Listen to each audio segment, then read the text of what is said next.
Hi guys, welcome back to an SS Director's Chat. Today we're going to train with Antoine Fuqua. So let's get into it. Welcome back to an SS Director's Chat. We're talking about directors today. We're talking about Antoine Fuqua.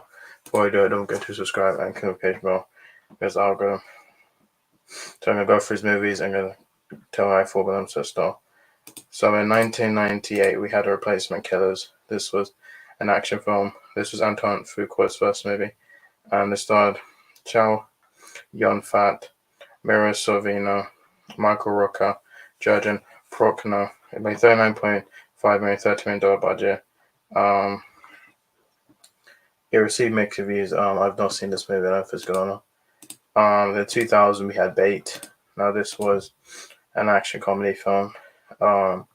Starred Jamie Foxx, David Morse, Doug Hutchinson, Kimberly Elise, David Payne, Mike Epps, Robert Pastrelletti,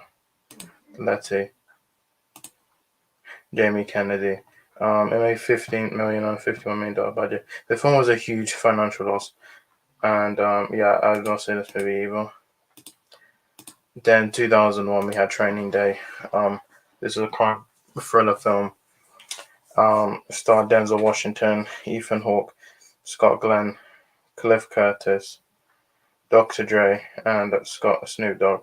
Made $104.9 million, $45 million budget. It received positive reviews from critics who praised Washington and Hawke's performances, but were divided on the screenplay. A television series based on the film, produced by Joe Bruckheimer, was announced in August 2015 and premiered on February 2nd, 2017 on CBS, but was cancelled after one season. A prequel by young Alonzo Harris was announced in October 2019.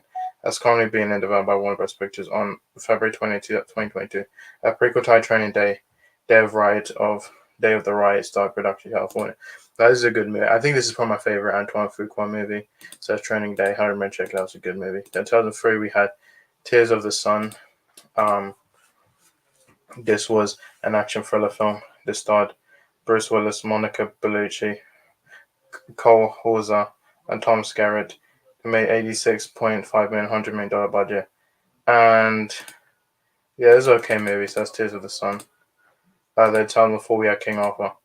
This was a historical adventure film, and it stars Clive Owen, Keira Knightley, Stan Skarsgård, Stephen Delane, Ray Winstone, Hugh Dancy, Till Schweiger, Ian Grufford, and Mads Mikkelsen. It made $203.6 million, $120 million budget. And yeah, so that's King Arthur. And then in 2007, we had Shooter. This was an action thriller film. It's based on the 1973 novel Point of Impact. It starred Mark Wahlberg, Michael Pena, Danny Glover, Kate Mara, Elias Cotes, Rhonda Mitra, Raid Serber, Zija, Ned Beatty. Made $95.7 million, $61 million budget. So yeah, a Shooter, good movie. The 2009 we had Brooklyn's Finest. This was a crime film. Starred Richard Gere, Don Cheadle, Ethan Hawke, Wesley Snipes, Will Patton, Lily Taylor, Brian F. Byron, Shannon Kane, and Ellen Barkin. It made $36.4 million, $17 million budget. And yeah, it was a great movie, Brooklyn's Finest. Then in 2013, Olympus Has Fallen, which is a political action thriller film. It's the first installment in the Has Fallen film series. It stars Jared Butler, Aaron Eckhart, Morgan Freeman, Angela Bassett, Robert Forster, Cole Hauser, Finley Jacobson, Ashley Judd, Melissa Leo, Dylan McDermott, Radha Mitchell, and Rick Yoon. It made $170.3 million, $70 million budget. It received mixed reviews from critics who praised Fuqua's direction and Butler's performance. They criticized the overt violence and screenplay. Olympus Has Fallen was one of the two films released that depicted the terrorist attack as whites, the other being White House Down. And so yeah, obviously we had London Has Fallen, yeah, India Has Fallen. Those weren't directed by Antoine Fuqua. Then in 2014, I had The Equalizer, which is a vigilante action film. As the first installment of the Equalizer trilogy, loosely based on the 1980s TV series of the same name. It stars Denzel Washington, Martin Kazokas, Chloe Grace Moretz, David Harbour, Bill Pullman, Mercer Leo, Made $192.3 million on $55.73 million budget. It received mixed reviews from critics. That's Equalizer, great movie. The 2015 had Southpaw. It was a sports drama film. It starred Jay Gyllenhaal, Forrest Whitaker, Naomi Harris, Curtis John Jackson, Owana Lawrence, and Rachel McAdams. Made $94 million, $30 million budget. The film marked one of the last ones to be scored by James Horner, and the first of 3 posthumous releases to his music, the other being the 33 and the Magnificent Seven. The film and the film soundtrack album are dedicated to his memory. And yeah, it was a great movie. And then 2016 we had the Magnificent Seven, which was a Western action film. It's a remake of the 1960 film of the same name.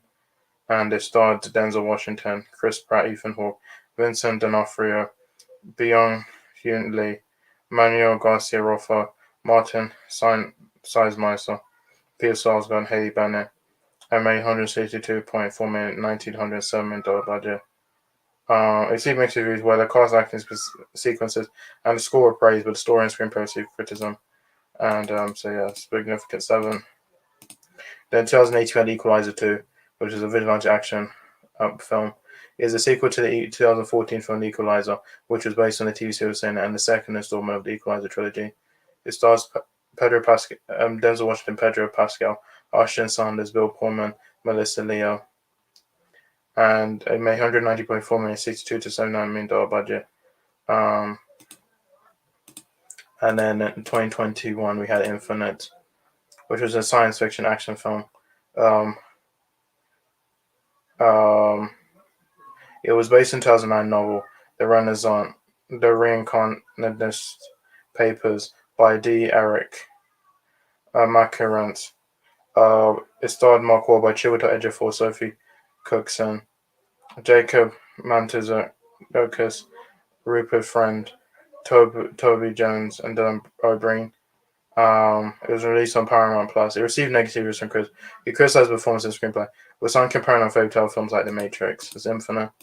And then in 2021, also in 2021, we had The Guilty, which is a crime thriller film. It's a remake of the 2018 Danish film with the same name. It stars Jake Gyllenhaal, Christina Vidal Mitchell, Ethan Hawke, Kylie Keough, Ellie Gorey, Divine Joy Randolph, Paul Dano, and Peter Sarsgaard. And we see positive reviews with Gyllenhaal's performance being praised, but it is felt that the remake was inferior to the original film.